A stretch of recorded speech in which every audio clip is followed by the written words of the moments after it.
अस्सलाम वालेकुम व्यूवर्स। आज हम बात करेंगे कुर्बानी, खुलूस और वफा के इस दिन की। जी हाँ, ईद उल अज़हा की।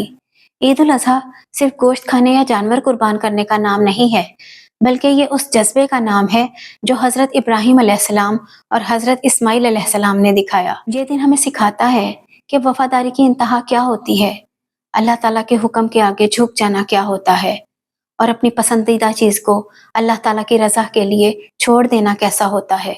हम हर साल जानवर कुर्बान करते हैं, लेकिन क्या हम अपने अंदर की नफ़रत, हसद, तकब्बुर और खुद गर्जी को भी कुर्बान करते हैं? ये ईद सिर्फ एक रस्म ही नहीं, बल्कि एक रूहानी सफ़र है, जहाँ हम खुद को बेहतर बनाने का वादा करते हैं। तो आइए इस ईद पर सिर्फ जानवर ही नहीं, बल्कि अपने नफ्स की बुराइयों को भी कुर्बान करें।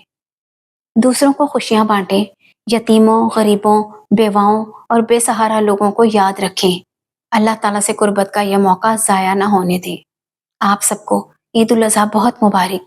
मेरी दुआ है कि ये ईद आप सबके लिए मोहब्बत, रहमत और सुकून का पैगाम लेकर आए। आमीन। अपना बहुत ख्याल रखिए। Thanks for watching.